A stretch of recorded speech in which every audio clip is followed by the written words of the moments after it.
देखिए क्लास 10 अभी हम लोग पढ़ेंगे chapter number 9 height and distance, ऊंचाई एवं दूरी। ये बहुत ही इंपॉर्टेंट चैप्टर है। ये मैट्रिक में आपका 5 नंबर का एक क्वेश्चन आना है इससे।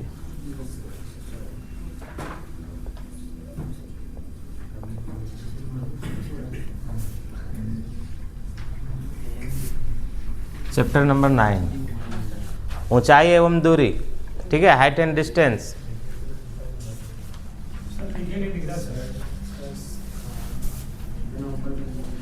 देखो इसमें एक राइट एंगल ट्रायंगल होगा, समकोण त्रिभुज, ठीक है। और समकोण त्रिभुज में हम लोग जानते हैं ये वाला क्या होता है, कर्ण, ठीक है। पूरा ध्यान देना वरना समझ में नहीं आएगा, ठीक है। ई वाला होता है लंब, ये वाला क्या होता है, जी नहीं आधार होता है। और ये वाला क्या होता है, ये वाला लंब होता है ना।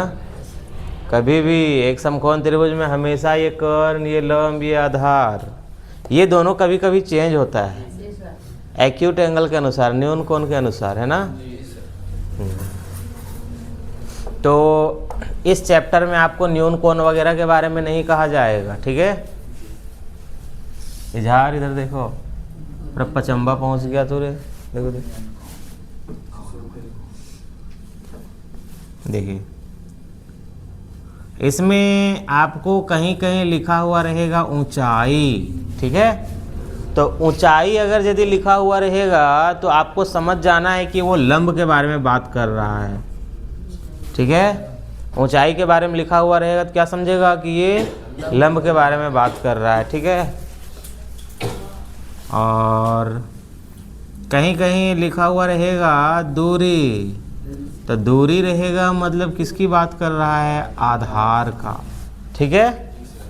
और एक चीज़ और आपको मिलेगा लंबाई, तो लंबाई का मतलब वो यहाँ हो जाएगा कर्ण, ठीक है।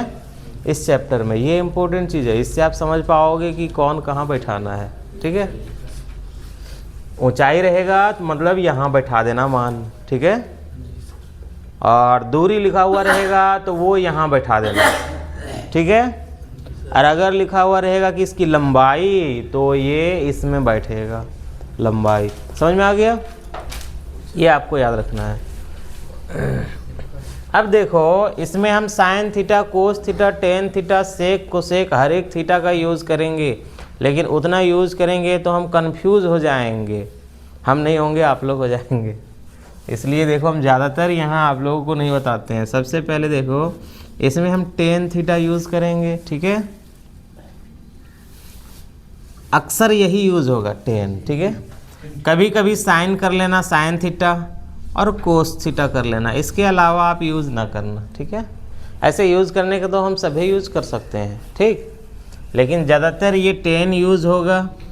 कभी कभार ये साइन और कोस आएगा, है ना। इसका पोजीशन कब लेना है वो मैं आपको बताता हूँ।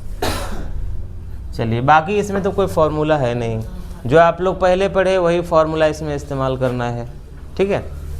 तो देखिए पहला क्वेश्चन बताता हूँ, पहला क्वेश्चन बढ़िया से समझिएगा। दिखाओ, किताब दिखाओ रे।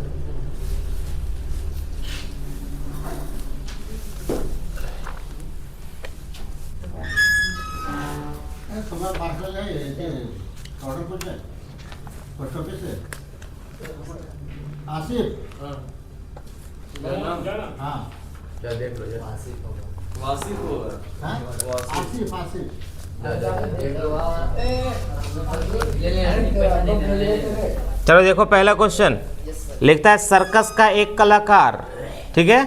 सर्कस का एक कलाकार है, 20 मीटर लंबी डोर पर चढ़ रहा है। आप लोग क्वेश्चन देखिएगा, क्वेश्चन सही समझना, फिगर भी बनाना है। देखो सर्कस का एक कलाकार है, ठीक है, 20 मीटर लंबी डोर पर चढ़ रहा है, फिगर आपको बनाना पड़ेगा।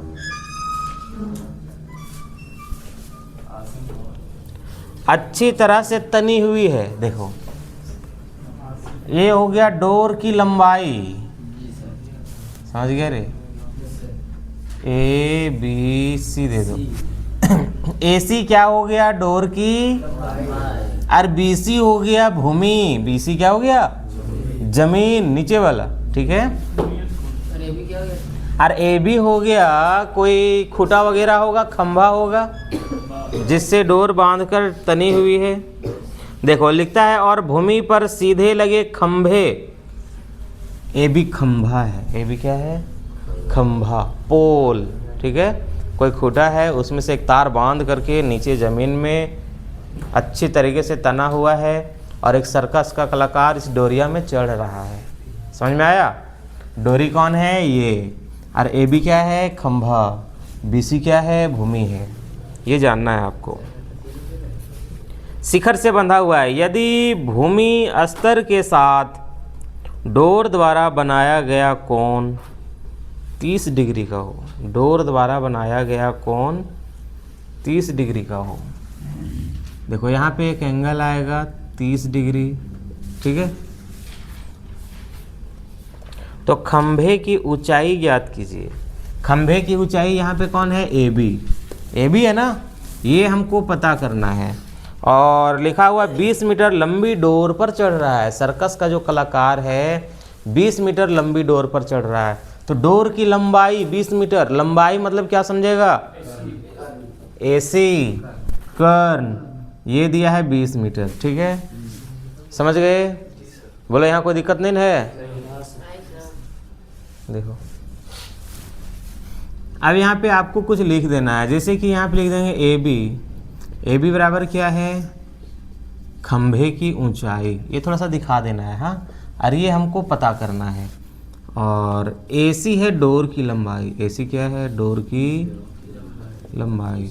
और ये है 20 मीटर। और बी सी है आपका भूमि। बी सी क्या है? भूमि, ठीक है रईस। देखो हाथ वहाँ से हटाओ। उन्नयन कोण, ये कोण भी आपको दिखाना पड़ेगा, ठीक है। ये कोण दो टाइप का होता है, उन्नयन कोण और अवनमन कोण। अभी मैं आप लोग को बताता हूँ इसके बारे में। ए सी बी एंगल जब भी हम कभी लिखेंगे तो जहाँ पे कोण बनेगा उसको बीच में रखते हैं। तो कोण हमारा कहाँ बन रहा है? सी में। तो इसको लिखेंगे ए सी बी या बी सी ए, ऐसे भी लिख सकते हैं, ठीक है। एंगल ए सी बी बराबर कितना डिग्री हो जाएगा? 30 डिग्री। अब ले लो यहाँ पे त्रिभुज ए बी सी में इतना आपको लिखना है। हर एक में, हर एक क्वेश्चन में आपको जो कुछ भी दिया हुआ है वो लिखना है। वो क्वेश्चन पढ़ के आपको समझ में आ जाएगा कि क्या क्या दिया हुआ है, ठीक है। जैसे कि बी सी भूमि है, ए बी खंभे की ऊंचाई है, ए सी डोर की लंबाई है, ऐसे हर एक क्वेश्चन में आपको मिल जाएगा ये, ठीक है। अब देखो त्रिभुज ए बी सी में ले लिए। अभी देखो दिया क्या है? कर्ण। निकालना क्या है? लंब। निकालना क्या है? लंब। दिया क्या है? कर्ण। लंब कर्ण, लंब कर्ण, लंब बटा कर्ण साइन थीटा, लंब बटा कर्ण साइन थीटा। समझ में आया? थीटा कैसे लेना है? देखो निकालना है क्या? लंब। दिया क्या है? कर्ण। तो लंब बटा कर्ण क्या होता है? Sine theta. तो यहाँ पे हम ले लेंगे साइन थीटा की जगह में ले लेंगे 30 डिग्री। कितना ले लेंगे? Sine 30 degree. तो साइन 30 डिग्री बराबर क्या हो जाएगा? साइन थीटा बराबर क्या होता है? लंब बटा कर्ण। तो लंब के जगह में हम ले लेंगे ए बी और कर्ण के जगह में किसको ले लेंगे? ए सी। जो है उसी को लेना है, हाँ। 30 डिग्री की है, ठीक है। यहाँ पे जितना डिग्री रहेगा वो डिग्री यहाँ पे ले लेंगे, ठीक है। और साइन कहाँ से आ गया? आपको ये अपने से लेना है। देखो लंब निकालना है, कर्ण दिया है। कभी कभी उल्टा भी ले लेना है, जैसे कि कभी कभी ये होता है कि ये दिया है वो निकालना है, तो भी हम साइन थीटा ही लेंगे, ठीक है। लंब बटा कर्ण साइन थीटा, लंब कर्ण आ रहा है ना, साइन थीटा। अभी देखो अब इसको आगे बढ़ा लेते हैं। तो साइन 30 डिग्री का वैल्यू कितना होता है? ये वैल्यू वाला हम आप लोग को पढ़ाए हैं 8.2। साइन 30 बराबर क्या होता है रे? 1/2। साइन 30 डिग्री का मान है ये 1/2, ठीक है। अब बराबर देखो ए बी कितना है? नहीं पता, ए बी ही तो निकालना है। और बटा 20 ए सी कितना है? 20 है। और देखो ये इससे गुना हो जाएगा, ठीक है। ए बी गुना 2 क्या हो जाएगा यहाँ पे? 2ab। और 20 से कम 20।